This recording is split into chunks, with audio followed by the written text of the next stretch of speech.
todos, mi nombre es el doctor Marino Estrella y vamos a hablar hoy sobre la hipertensión intracraneal. Tenemos que la hipertensión intracraneal se define como una presión intracraneal mayor de 20 milímetros de mercurio. Los valores normales de la presión intracraneal son de menos de 15 milímetros de mercurio. Tenemos que para definir la hipertensión intracraneal tenemos que definir la hipótesis de Monro-Kelly. La hipótesis establece que el cráneo se comporta como un compartimiento rígido con un volumen fijo a su interior. El cráneo y sus componentes internos, dígase la sangre, el líquido cefalorraquídeo y el tejido cerebral, crean una especie de equilibrio en donde al existir un aumento o una disminución del volumen de uno de los tres componentes, tiene que haber una compensación por parte de los otros dos componentes. Tenemos que los componentes intracraneales, el parénquima cerebral representa el 80%, el líquido cefalorraquídeo representa el 10% y la sangre el 10%. Tenemos que los componentes intracraneales tienen un volumen fijo que va de 1400 a 1700 cc. Entonces, para poder definir estos conceptos, tenemos que definir lo que es el flujo sanguíneo cerebral. Entonces, tenemos que luego del incremento en la hipertensión intracraneal puede ocurrir una lesión cerebral por compresión del tallo encefálico o disminución en lo que es el flujo sanguíneo cerebral. Entonces tenemos que el flujo sanguíneo cerebral se calcula con la siguiente fórmula, donde tenemos CBF, que es el flujo sanguíneo cerebral, CAP, que sería la presión arterial carotidia, la JBP, que es la presión yugular venosa, y la CBR, que es las resistencias vasculocerebrales. Entonces eso nos da que tenemos que restar lo que es la presión arterial carotidia menos lo que es la presión yugular venosa sobre lo que son las resistencias vasculares cerebrales. También tenemos lo que es la presión de perfusión cerebral, la cual es igual a la presión arterial menos la presión arterial media menos la presión intracraneal. Y entonces tenemos que los valores de la presión de perfusión cerebral es igual a 50 a 100 milímetros de mercurio.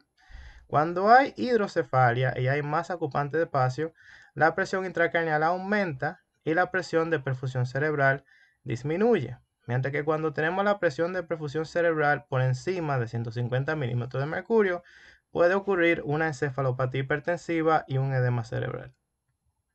Entonces tenemos que las hipertensiones intracraneales pueden ser secundarias a cualquiera de estas etiologías.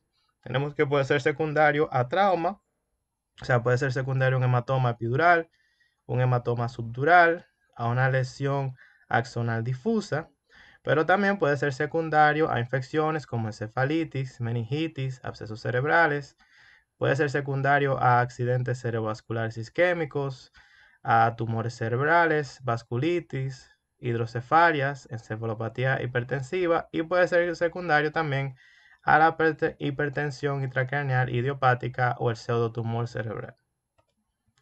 Aquí tenemos estas imágenes en la cual vemos lo que es los componentes estructurales que componen lo que es el compartimiento a nivel de lo que es la cabeza de manera normal, o sea, lo que es la sangre venosa, el líquido cefalorraquídeo y lo que es la sangre arterial.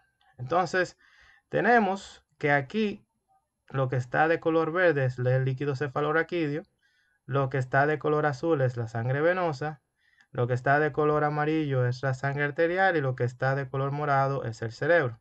Fíjense que cuando entonces añadimos una masa, como por ejemplo una masa ocupante de espacio, que podría ser un absceso cerebral, un tumor cerebral, una metástasis por cáncer, comienza entonces a desplazarse lo que es la sangre venosa y el líquido cefalorraquídeo. A medida de que esto va aumentando, que esta masa va aumentando, va a seguir desplazando lo que es la sangre venosa y el líquido cefalorraquídeo hasta que va a aumentar la presión intracraneal siguiendo lo que es la hipótesis de Monro-Kelly. Entonces tenemos que los métodos de compensación para poder tratar de normalizar la presión intracraneal es el movimiento del líquido cefalorraquídeo al saco tecal y el movimiento del volumen venoso vía vasoconstricción y drenaje venoso, como vimos en la imagen anterior. ¿Cuál es entonces la clínica de un paciente que tenga hipertensión intracraneal? Los pacientes presentan cefalea, dolor de cabeza, presentan alteración del estado de conciencia como somnolencia, estupor o coma, Y al examen físico ellos pueden presentar papiledema a nivel de la oftalmoscopía y pueden presentar la triada de Cushing, que está formada por lo que es la alteración de la respiración, que puedan hacer la respiración de Jane-Stokes, hacen hipertensión y hacen bradicardia. Una manera de recordarnos la triada de Cushing es las 3B: B de breathing, de respiración; B de bradicardia; y B de blood pressure, de que hacen hipertensión arterial. Aquí vemos un papiledema, como podemos ver en los pacientes que tienen hipertensión intracraneal en la oftalmoscopía. Los que tratamos de prevenir en un paciente que tenga hipertensión intracraneal es que justamente llegue a este punto en la cual puede causarle una herniación cerebral, lo cual en estos casos empeora el pronóstico y tiene una alta mortalidad. Entonces, nosotros ahí viene la pregunta: ¿podemos guiarnos clínicamente para el diagnóstico de una hipertensión intracraneal? Y la verdad es que la mayoría de síntomas y signos son limitados y tienen una baja exactitud, por lo que se utilizan métodos para la medición de la presión intracraneal.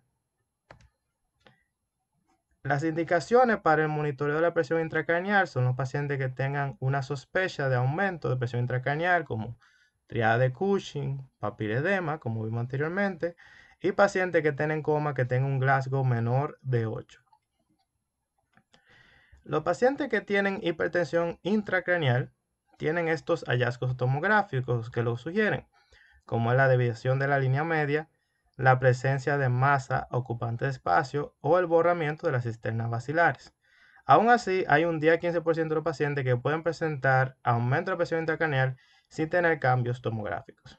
Aquí vemos, por ejemplo, esta tomografía donde vemos esta imagen hiperdensa sugestiva de un accidente cerebrovascular hemorrágico que ya está desplazando la línea media, está desplazando los ventrículos y sugiere que hay un aumento de la presión intracraneal.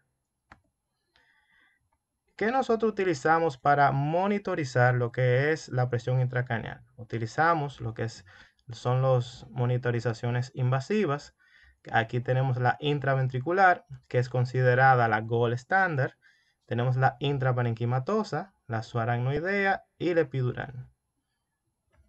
Aquí vemos donde podemos observar aquí en esta imagen los diferentes tipos de monitorizaciones invasivas. Aquí tenemos la ventriculostomía y aquí tenemos la intraparenquimal y la subdural.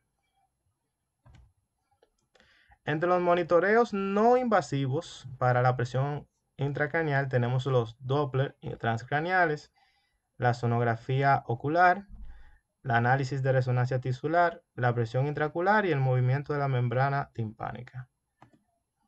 Entonces, en el caso de que tengamos un paciente que tenga aumento de la presión intracraneal, o sea, que tenga triada de Cushing, que tenga papiledema y que se esté en cuidado intensivo, y ese paciente tal vez ya le tengamos una monitorización invasiva y le podamos valorar lo que es su presión intracraneal, pues entonces se comienza lo que es el tratamiento para esa presión intracraneal, con lo que es la elevación de la cabecera y con mannitol de 1 a 1.5 gramos kilo para mantener la osmolaridad mayor de 280 miliosmol sobre litro y tratar de mantener la presión intracraneal menor de 20 milímetros de mercurio.